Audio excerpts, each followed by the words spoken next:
culture menu. What's up, everybody? It's your girl, Chef Che, your LA-based, loyalty-raised music appreciator that loves to give the people what they want. And today we have a special guest in the building, the owner of 15 Degree Furniture, my brother, Lasani Bernardes. What up, what up, what up, what up? Glad to be here. Well, thanks, man. Thanks for joining us today on the Culture Menu season finale. It's been 12 episodes. I don't know if you follow. I do. I follow every episode, and I like every episode. Give that mother a 5-star rating every time. Well, thank you. Thank you so much for your Because I'm into it like that. You're funny. You're the best. Yep. Yeah, guys, so we're tapped into the Culture Menu season finale of season 1. So let's jump right into this week's topic, guys.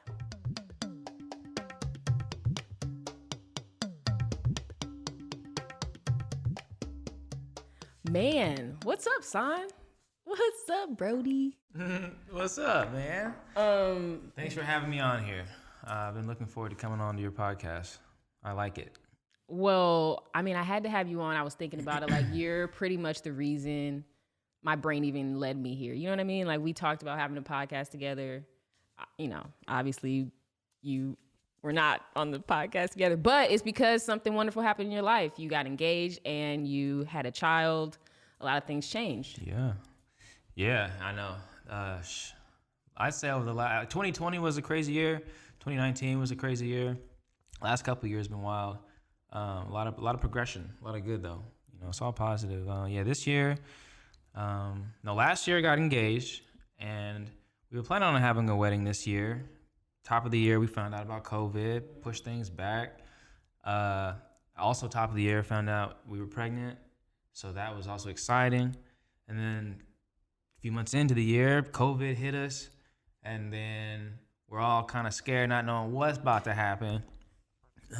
But everybody's rallying. And I'd say, to be honest, this year was, personally, it's been a good year. Right. That's kind of interesting. Like the Personally. world's going through so much, but like in your life, it's like, oh man, I'm all right. Knock on wood. Yeah. I believe in what you say can and will happen. Mm-hmm. So I'm careful with my words, but this year has been a good year. Our family's been healthy up to this point. Mm-hmm. And business is good. And we're about to start a brand new year and hopefully push that refresh button. Well, tell my listeners, because I might know, but you have to tell my listeners, what do you do? What is 15 Degree Furniture? God damn, this microphone is heavy. Jeez, just so people can understand, you have a nice setup over there, and I have a fucking brick in my hand, and I have to rest my microphone hand on my other hand to keep it from tiring out. So every now and then you hear me get a little frustrated. Hey man, look, we're still in season 1. Don't knock our hustle, okay? It's Season 2 coming up. We gonna have a new mic. Don't worry about it. For sure. Shoot. For sure. I'm a woodworker. I'm a carpenter. I design and I fabricate furniture, but not just furniture specific. Like furniture. A lot of people when I say furniture, they're like, oh, couch. Right. Furniture is essentially like any object in your home that you can use and has a function, I feel. Oh, interesting. I never really thought about the definition of a furniture, really. Yeah, I mean, all furniture has a function, right? A table, a chair, a dresser. True. Otherwise, what is it? Otherwise, what is it? You can call it art, but if it's not functional, oh, that's deep. then what is it? I never even thought about that. So art is stuff. I think I'm not trying to say there's non-functional art. But I guess what I'm saying though is if you're trying to create furniture but it's non-functional, it doesn't work. It's not, you can't call it furniture, I would say. Yeah, you're right. You're right. Try again. Try again.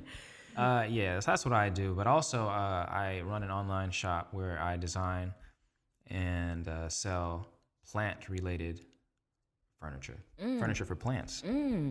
Deep. Yeah. Okay, well, explain. Like, right, what? So not just for people, also for plants. Okay, so it's something functional for plants. Yeah, Okay. I believe that all plants should have furniture to rest on. So what I mean is, right, you have a plant, you put that plant in a pot, but that pot usually will either sit on the floor or you'll sit it on maybe like a little end table.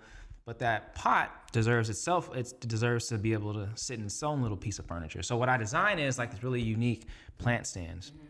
They're kind of mid-century inspired, but they're unlike something you've ever seen before. And I've done well selling those. For sure. And I have to agree, like, I love it. I love looking at it. I like to see you build it. And I didn't know like how useful and important and sought out planter boxes are. You know what I mean? I just thought everybody. Yeah, planter boxes is another thing that those are like, yeah, that's my bread and butter. I came up with that idea only because I live in an apartment and my wife and I, we like to garden and we don't have anywhere to do that at. So we said, let's set up our balcony to do so. So I created a little balcony planter box that hooks over our balcony rail, and it's all wooden, and that thing is awesome. It's all made of cedar. We've had it up for almost 4 years now. Whoa. Yeah, and so I made one, and I was like, well, this is really useful and functional, and so I put it to market on my Etsy shop, 15 Degree, if you want to find it, and within a few days, I had my first sale with that, and I was like, well, that's really cool. But I released it in like the wintertime, and I was like, oh, I didn't realize that. Like, before this is my first time putting something to market. So I was like, oh, right, it's seasonal, right? It's a seasonal product. And so I had one sale, and I had a couple sales, but then I realized that sporadically throughout the year, I was kind of consistently having those boxes sold, and I was like, oh man, this is a cool product. So I just designed like little variations of it, and then so I just sell variations of that and plant stands, and that's basically what's been paying the bills. But I also got into this by making custom furniture. In college, I went to the Art Institute in North Hollywood. I don't believe they're there anymore. I think they went bankrupt. Yeah, I don't know. I heard some shady stuff. Yeah, man, it's kind of interesting to find out that your college is no longer there. Yeah, like, do you wonder, like, was I getting ripped? Am I still valid? No, but I was thinking, did I get ripped off if they were doing something? Man, I just want to know if I have to pay back student loans. You do? I'm wondering. Okay. They didn't pay their bill. Okay. I'm not gonna pay mine. No. Well, I'm sure you can get it. I'm sure you. Anyway. I know. I was just saying that how I got into it was I went to the Art Institute to study set and exhibit designing, and that's basically like, you know, movie sets, theatrical sets. They need to be designed and built, and I got into studying that industry. In that, I took a course where I had to design furniture, and I had to pick an architect and design a piece of furniture in the style that architect would. Oh, okay. Right. So the architect I chose, his name was Gottfried Boehm, and he was this Polish architect, and he built mostly in concrete, but he liked to blend natural materials together.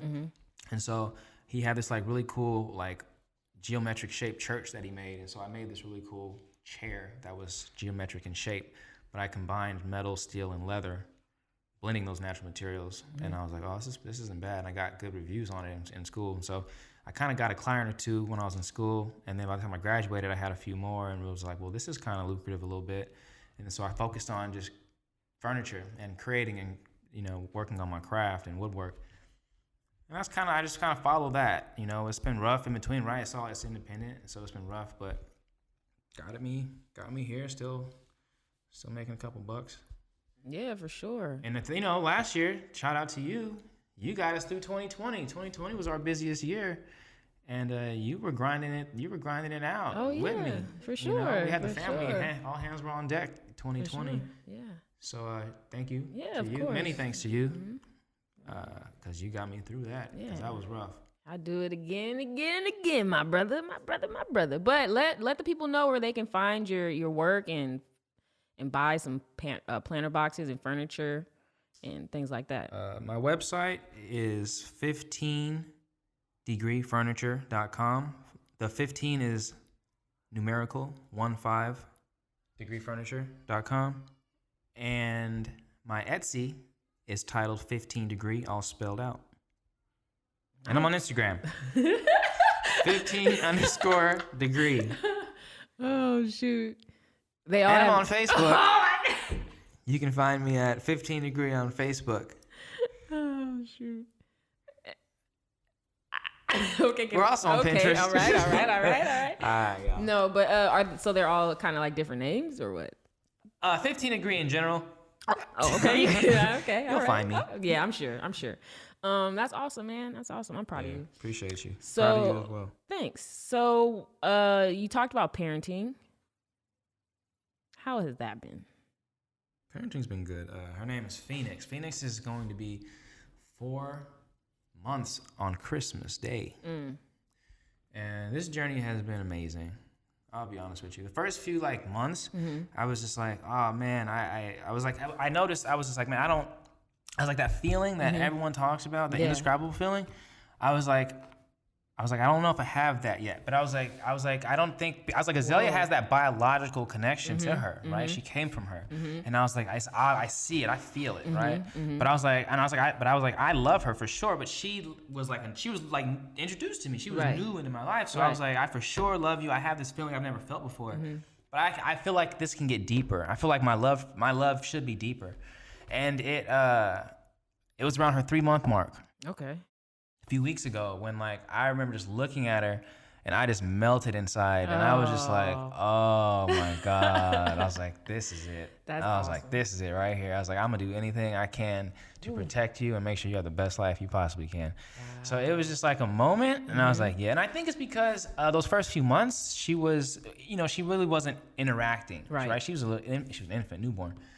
And now she's developing and I can see the interactions that we have increasing and the growth in her and her personality and her smile is killer. And so I'm really seeing her, my child, my daughter. And this journey's been cool. She's a very, very happy baby, I must say. Even for a baby that, a baby can't do much, but she's a very happy baby. And I just love her so much. I'll just find myself late at night just looking at pictures and videos you guys send me, and I'll just be like, oh my God, I have a niece. You know what I mean? It's so crazy. It's so crazy. But yeah, how do you feel? How do you feel like you have? Has anything mentally changed for you, or physically? Not physically, but have you noticed any change since she's been introduced to you? Have you felt anything different? Yeah, I feel I don't know, I want to be better. Obviously, it's not I'm not her parent, but I just want to be better as a human being. I want to watch what I'm saying. I'm now watching if I'm cursing and if I'm talking too loud and little things that I wouldn't have cared about before. I do care about. When I'm shopping, I think of her. If I walk past something, I'm like, oh, Phoenix might like this, or, I don't know. She's just a thought. She's a constant thought. I'm always thinking about her. I'm always thinking about what, I don't know. I wonder what's different today about her that I don't, I don't know. Just when I see her, she's standing on her feet, and it's what the heck? I remember you just slept and ate. That's so crazy. Or when she smiled, I was talking about that yesterday. When she smiled and laughed at me, it was I low key almost tear jerker, but I was like, whoa. She's changing. She's growing up right before my eyes. And this is the stuff that people talk about. So yeah, I'm just blessed. I'm just blessed to have the experience, really. Yeah. Glad you're a part of it. Yeah, for sure. But all right, off the mushy stuff. Yeah, off the mushy stuff. You know what I'm saying? Let's wiggle this out.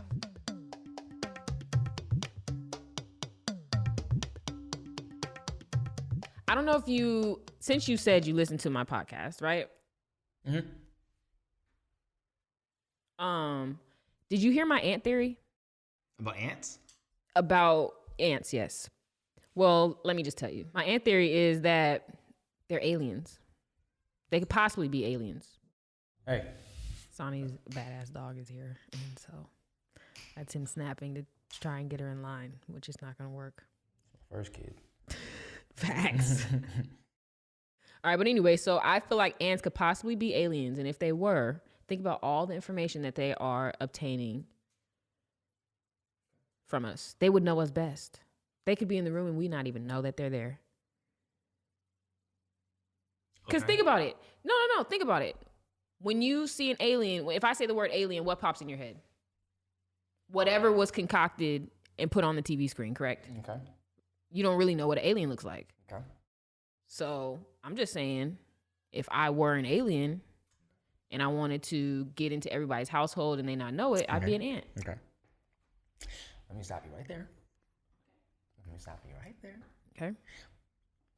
Because if you knew how ants worked, you'd be like, well, shit. I say, well, shit, what? You ain't just gonna see one ant. If you see one ant, why can't aliens hang out? Aliens can't hang out? So check this out. When I was in Bali, I was sitting outside having breakfast, and I was looking down, and I noticed that there was like I dropped some food, and I noticed there were some ants going to the food, smaller ants, but they were picking up the food, and I could see them walking it to like their colony or whatever, right? And there was like a line of them, and I was like, oh, this is kind of interesting. So I literally had nothing to do, so I sat there for about 30 minutes watching these ants, and I was like, oh, this is cool, kind of interesting. And during that time, I watched a battle happen between those seemingly normal-sized ants and then these big-ass ants. These big-ass ants that came and tried to snatch up all the food that these other little ants were storing. Oh. Yeah. So I was like, whoa, this is interesting. So 30 minutes turned into 45. Right. So essentially, the little ants took the food that I had dropped, broke it into little tiny pieces, and had to get it inside this little crack in the floor. The crack in the floor was a little smaller than the pieces they broke off. Okay. So then I watched these small ants break down the piece that they took into smaller pieces and take it into the concrete crack. Right. And so during that time, these big ass ants came over. One came, and he tried to take the food from one of them, and you saw about 4 or 5 smaller ants surround him and like, get out of here, get out of here. Damn. He left. He came back with a bigger ant. A bigger ant than all 4 of them? Another ant that was his size. So now you got 2 big ants and like a big colony of smaller ants. Oh, okay. It was a smaller ant that were bullying the big ants. Yes. Okay. But that one big ant tried to bully the colony. They said, "What are you doing?" So he left, got his other big homie, went and literally started snatching food out the hands of these little ones. Damn. Yeah, it was, and then walked away. Right. And came back. And this happened for a couple minutes. And I was like, whoa. And then like, what I noticed was instead of the ants taking the food and digging and breaking it up, the smaller ants, taking the food, breaking it into smaller pieces and getting inside their hole, they started piling it in the hole. And blocking the hole where their crack was. Okay. Almost like they were protecting their stash that was in there. Right. You got to get through it. Yeah. And then so... damn, you were bored. I kind of... Yeah, it was all right. Eventually I got bored of watching that, but I had experienced all that shit, and I was like, whoa, there's like a war within ants that I had no idea. So you're trying to say that basically... There's big alien ants and there's little alien ants. And the big ones are in Bali.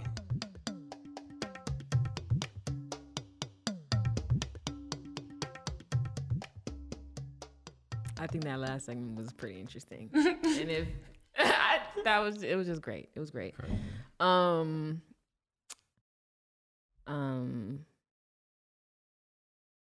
Okay. I do have another bone. I don't have another, well, this is a bone I have to pick with you. Okay. Cause I have to, again, my listeners have been following me, and I have to address anything that I've talked about that's in relation to you. You know what I'm saying? So we can get some answers, because I know there was a lot of things that I was questioning and whatever. Okay. So one of my questions or bones to pick with you is, so what was the plan when you knocked me out and pushed me under the bed? So what did I do to you to deserve to be knocked out? Probably you thought I was dead, because you admitted that to me, and pushed me under the bed. Not try and save me as your sister. It hurts. So you told the story as if I was hiding you. You did. You tried to hide my body. Oh, you were on some first 48 at a young age.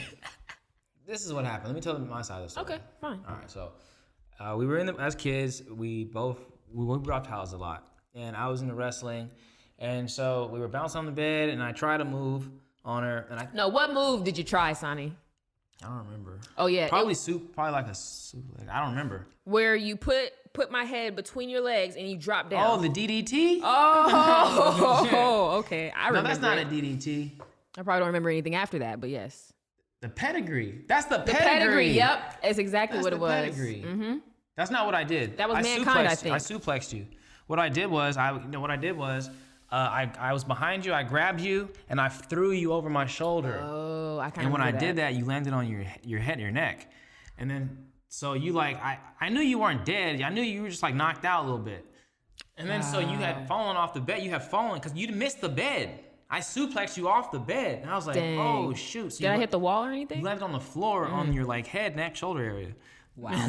Okay. And then so Head, neck, shoulder. yeah, and so by the time, and I was like, oh, so I got down there and I was checked on you, and then so you were kind of like rolling, and you rolled under the bed a little bit, and then I was like, oh shoot, and as I grabbed you to pull you out, you woke up, and you were like, oh, what am I doing under the bed? And I was like, yo, I think you passed out or something.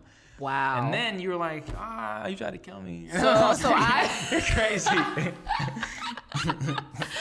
Oh my gosh, wait. So you're saying, so the only difference basically in our stories is that I fell off the bed and rolled under it as I was passed out. Your momentum, like as you were like coming out of the roll, you shifted under the bed because we were kids. The bed was remember the bed was tall. Yeah, that bed was really tall. Yeah. So there was plenty of room for you to slide underneath, which we did. Yeah, I feel like I slid underneath, but I don't think I did it. And as I was trying to get you out, you woke up. So kind of, you're like, what are you doing? And I was like, I'm getting you out of here. You're like, no, you putting me in. I was like, you need to cut it out. Smart. I was smart at a young age, but I forgive you. If you were smart, you wouldn't let me suplex you.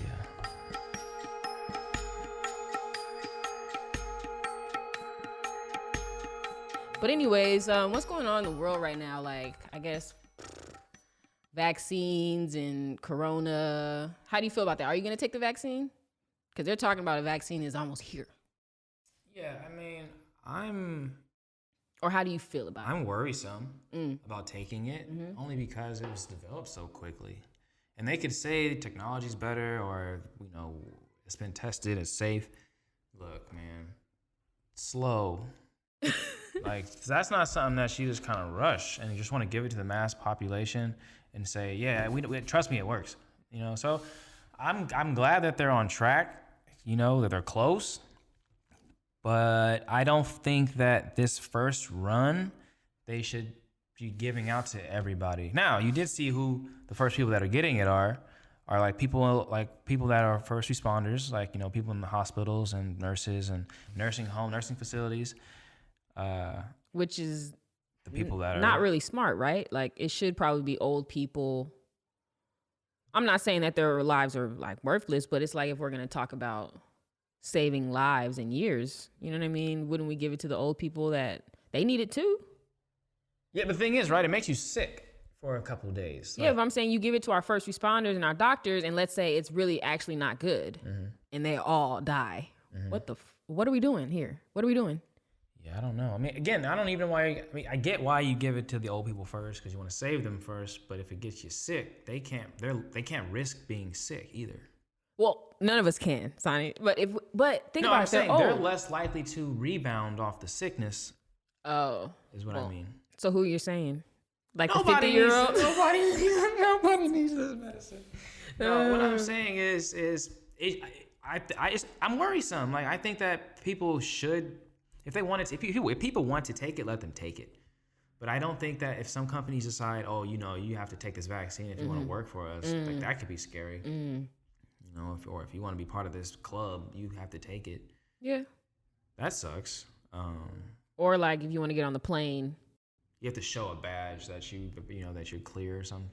Yeah, I feel like you should be able to show that you're coronavirus free. I don't feel like you should have to get a vaccine. Yo, that's gonna open up a whole nother black market. There's gonna be scalpers on the sides making up papers like, hey, I think you just gave people ideas right now. Well, I got some papers that can say you're clear. Think about it. There's sure that corruption in everything. No, but I'm sure that there's going to be a paper or like some type of scanner. They like to scan us and shit. So there's going to be some type of paper that you scan and either it ding or it goes, And it's like, you can go through or you can't. I feel like that's the easiest way. Does someone in a hazmat suit throw a bag over your head and just like, get him out of here? I mean, no, I'm saying it's your coronavirus free paper. Like, I've gotten tested, whatever. Yeah, no, I don't know. Yeah, I'm not into it. I mean, since you're not into what? Taking the vaccine.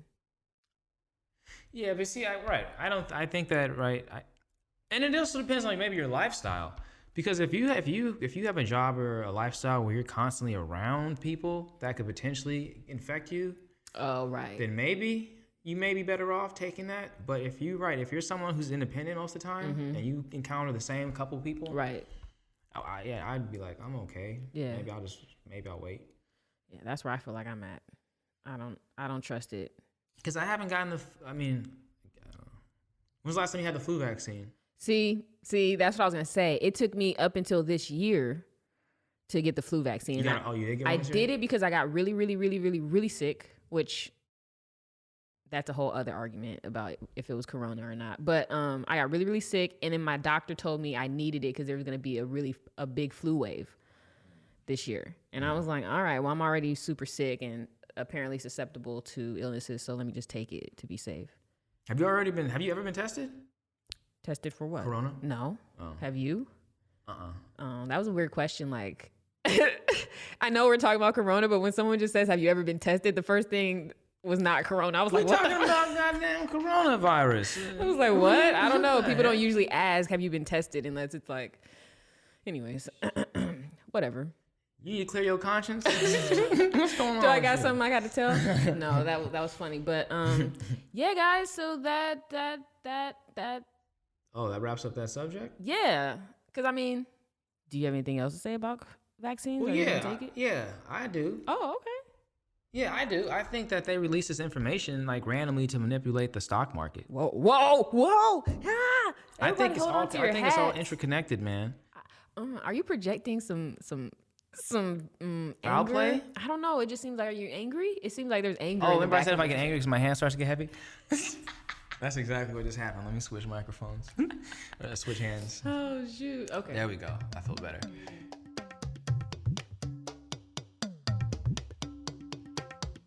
I know who you are. You know, like I know that you don't really follow current topics, right? Not really. But did you hear about that monolith that kept like leaving, like popping up in different places? Yeah. I just watched this last night, actually. So, tell me about it, because I haven't watched anything. But what did you?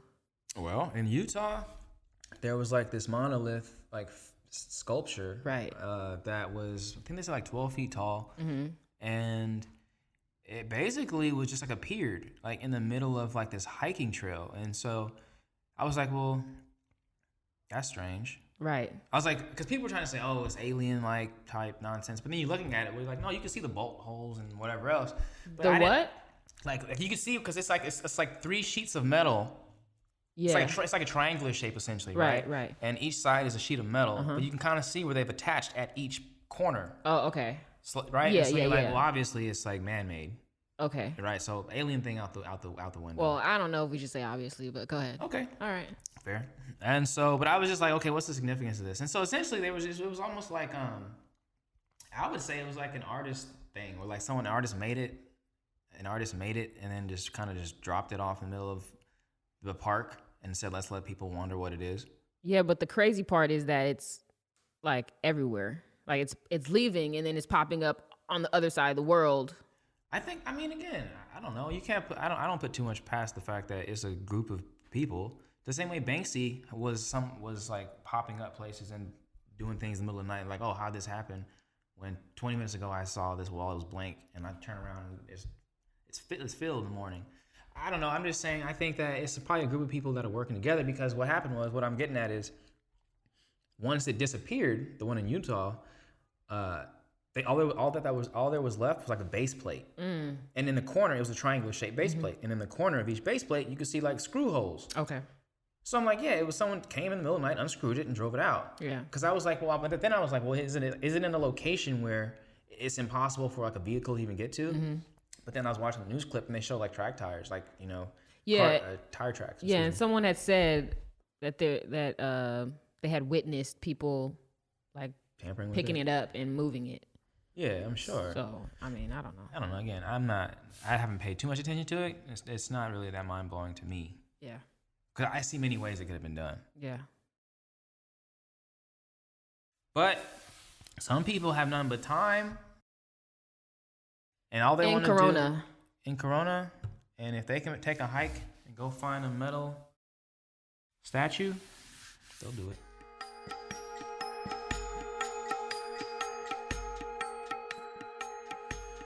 All right. Is there anything you want to talk about? Yeah, I was watching this thing last night. I don't remember what it was called. It was like new on Netflix, just released probably yesterday. And yeah, I think it's called like Aliens or some weird shit. But like the cover of it is like this big-eyed creature.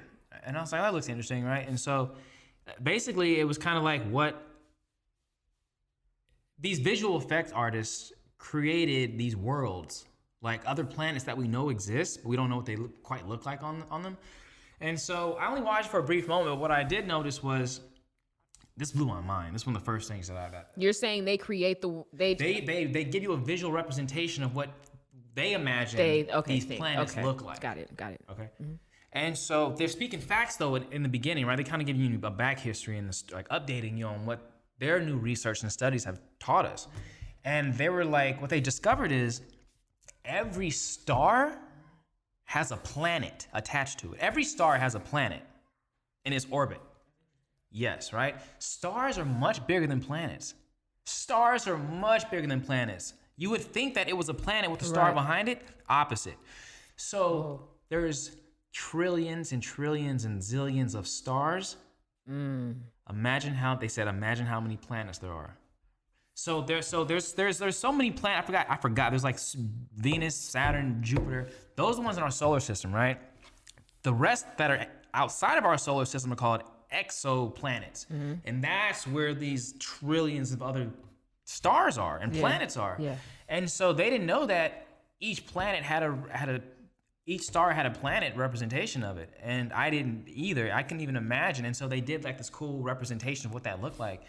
And you're like, yo, there's potentially endless amounts of our existence. And it was fascinating to understand. And so then they said that there's our star is a star called Atlas. Okay. Right? And Atlas has twice the amount of gravity as Earth. So everything is much heavier. Oh, wow. So what does molecules that mean, are floating, like molecules and seeds, not molecules, like seeds off of like plants, off of flowers. They're floating and they're floating. They're not sticking to the plant, the flower. Wait, how are they heavier but they're floating? So there's twice as much gravity. And so because they're denser, and so because it's denser, you float easier. Okay. You're more buoyant. Okay. So I don't know if that's exactly how it goes, but let me get into it. So there was like this creature that flies in the sky. It has 6 wings instead of 2. It has 6 because it's twice as heavy as it typically would be on Earth, and the air Wouldn't he 4? Wouldn't he 4? No, he has 6. I know, but I'm just it's saying. He's twice as heavy, it's twice as dense, but he has 3 times as many wings. Okay. And they show all this, right? You're like, whoa, that's kind of crazy. And so, so pretty much any flying animal has like 6 wings because the air is that much like thicker. And so it was like really fascinating and interesting. Yeah, for sure. It was really like things were more fluid. Yeah, I wonder what we would look like then on that planet. Because if they had 6 wings, what would change about us so we can maneuver that planet? What do you think would change about us? Our hair we probably wouldn't have as much hair. We'd probably be shorter. Okay. Why? Because gravity's pressing you down. Okay. Constantly. Yeah. And I think that you have a miserable life. What? Everything seems hard in that world. Hard to walk, hard to do anything. That Atlas planet didn't look like a good place to be. It'd be slower too then, huh? Oh my God. Yeah, don't go. All I know is that goddamn video that I watched about that planet made me not want to go anywhere else.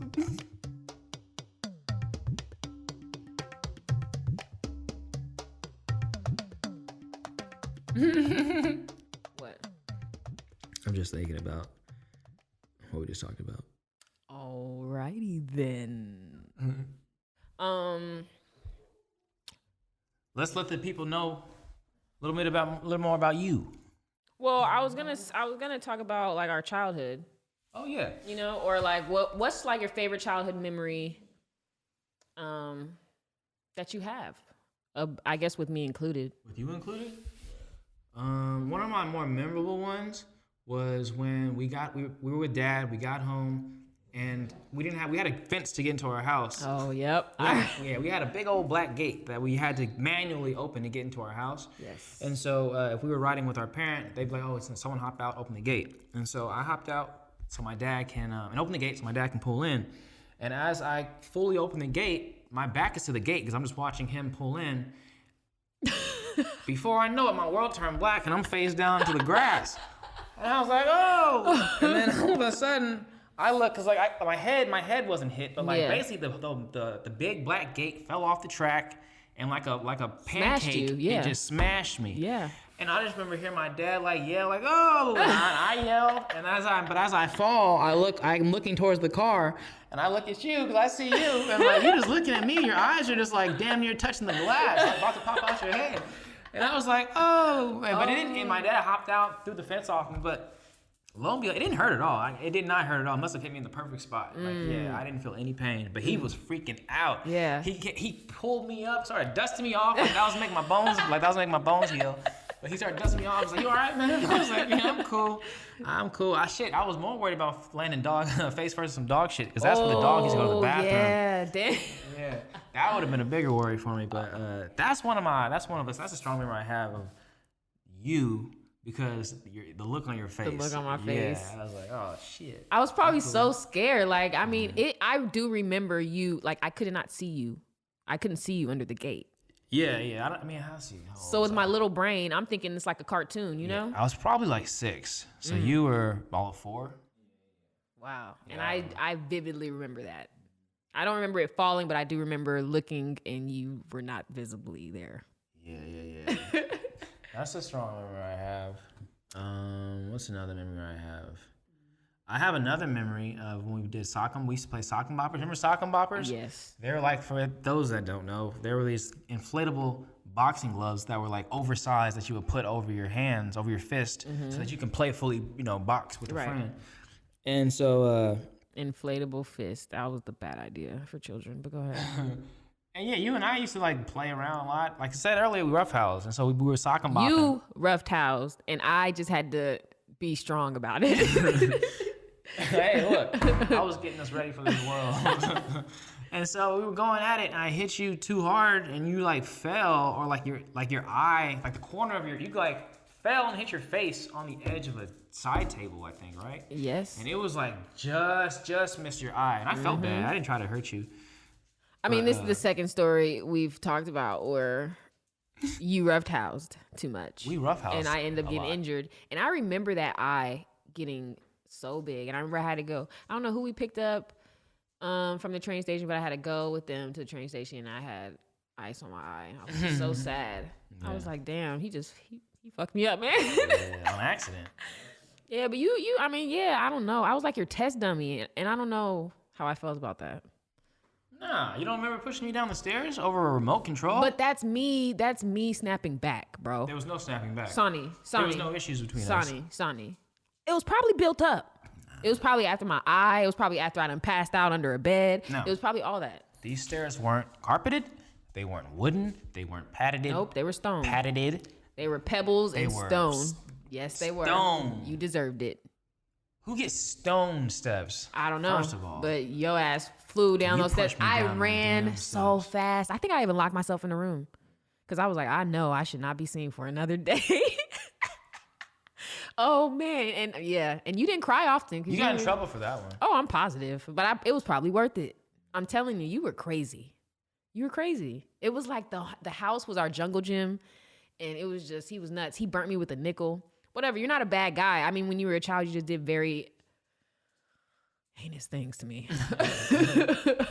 Traumatizing things. Traumatizing. But that's what happens when you have an older brother and you're not the older sister. Because I'm sure if I was the older sister, it wouldn't have gone down like that. Possibly. Of course not. Yeah, wouldn't have. You would have been doing that to me.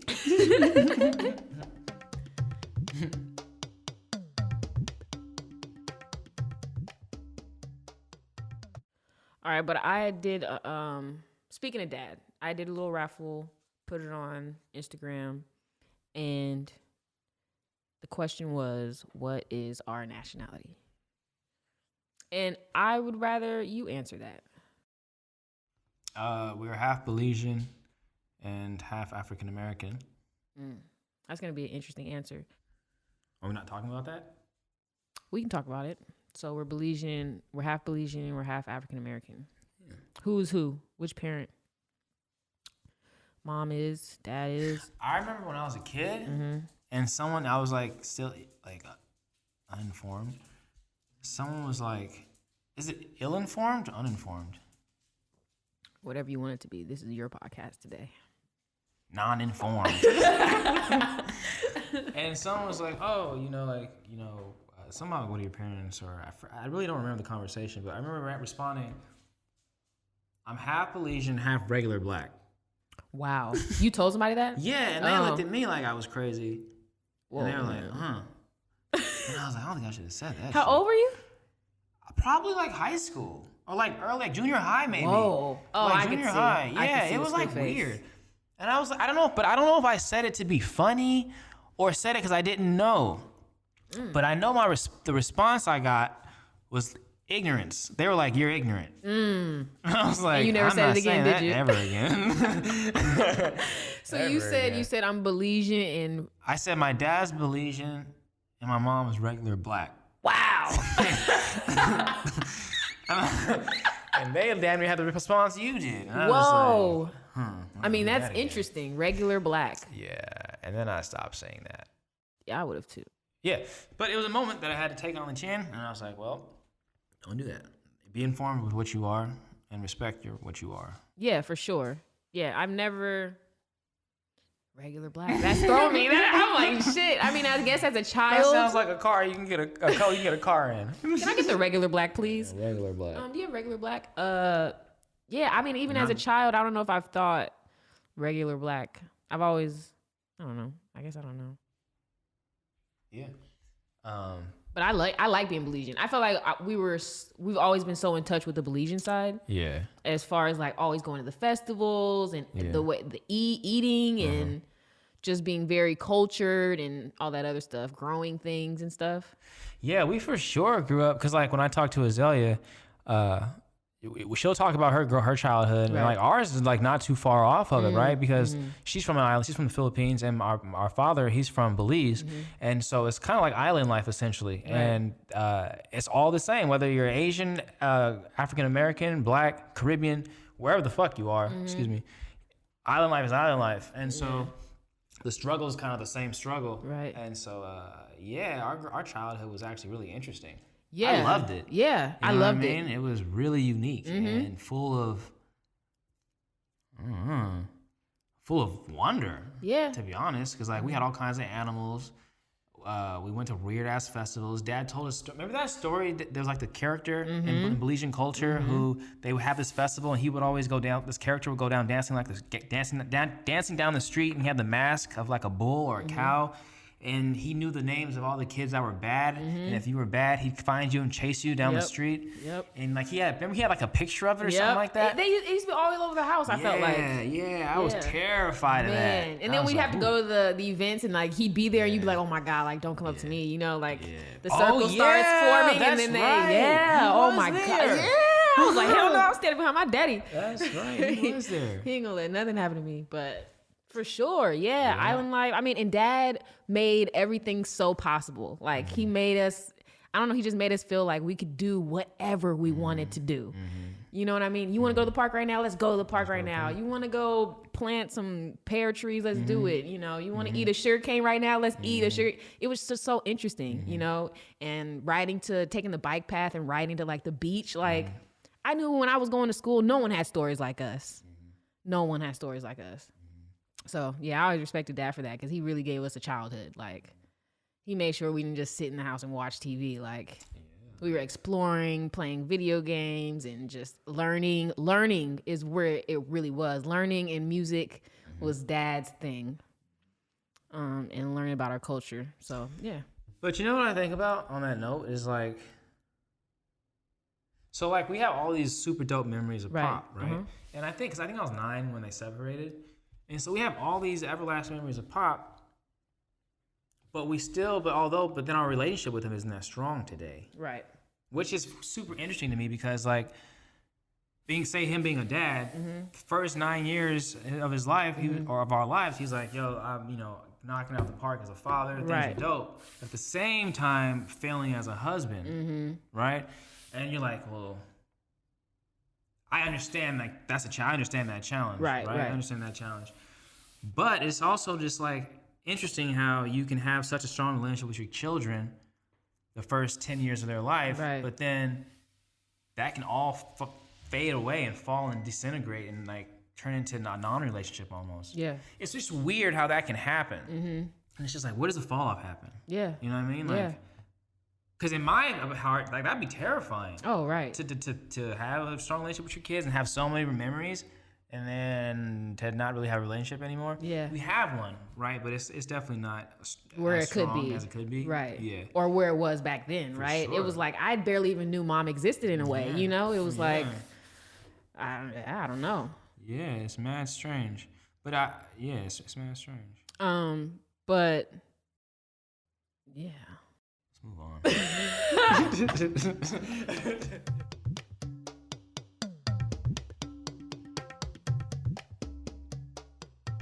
Wow, that was interesting. That was an interesting conversation. I expected to go there.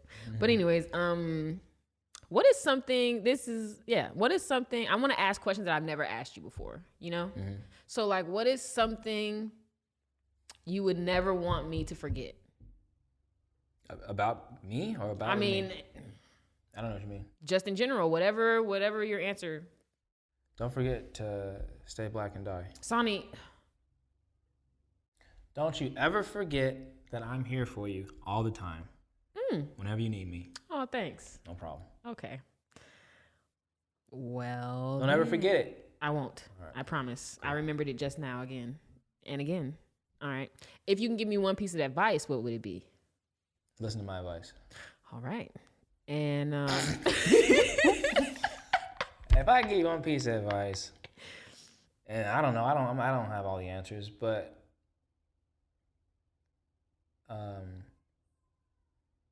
patience is important. Okay. Yeah. Patience is important across the board, whether it be relationships, driving your vehicle, raising a kid, dealing with parents. Patience is important. Finances, patience is important. Yeah. And I'm even understanding that even more now, dealing with the stock market, stock trading, right? Because like I'm realizing my impulsive nature. Me too. Because I see an opportunity and I have that FOMO feeling like that risk reward in my head, the reward is higher than the risk. But put it on paper and you'll see that it's flipped, right? And so I'm realizing that I'm not impulsive. I'm not an impulsive person, but when it comes to an opportunity, seems like I can be impulsive. If I think I can, maybe I'm just impulsive with this fucking stock market stuff, but I see where I can have flaws. You know what I mean? Like that FOMO thing. But I don't have FOMO when it comes to anything else. But I will say, like, that's something I honestly look up to you when it comes to, like, as far as patience. Like, when we were working together in the shop and stuff like that for that while. Like, the way you respond to things, I knew I wouldn't respond like that. Do you know what I mean? I would have been like, oh, I would have flipped out or, like, I would have, like, whatever. And, like, those moments, I would also think to myself, like, wow, my brother has so much patience. And, like, even when someone would ask you to do something, like, while you're doing something, I hate that. I hate when people ask me to do something while I'm doing something. And you would just be so fine with it, and you just, okay. And you go and do it. Like, it's, I don't know, you just always have been so patient, especially, like, you know, in these latter years of your life. So, yeah, I really appreciate you saying that because I'm trying to work on it. But I do see it. I do see it for sure. Cool. Yeah. I definitely see your growth. Oh, thanks. You're growing a lot. At a nice rate, too. Steady rate. Dang. Like a stock chart? You're on an uptrend. I'm on an uptrend, baby. Hey. All right, and last question. Is there anything Is there anything you're hesitant to tell me? I love you.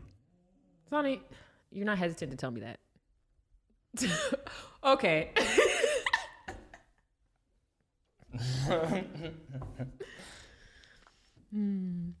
That was good. I had so much fun. I don't know what it is about this, but I like talking to you. I had a great time. This was fun. I'm real glad you set this up. Yeah. And invited me on. I'd love to come back whenever. Yeah. And I'm going to make sure I give this episode a 5-star. For yourself. Yeah. And I had fun. And I knew I would be comfortable talking to you. Like if I wanted my first interview to be somebody I was going to be comfortable with and that I really wanted to like ask questions with and just kind of chat with. And yeah, you were the only person that was really in my brain. So thank you for coming to the Culture Menu podcast that you helped start and that you helped, mentally build and create. And thank you so much. So yeah. No doubt. So with that, I'm Chef Che, and you just tuned into the Culture Menu podcast. Tap in.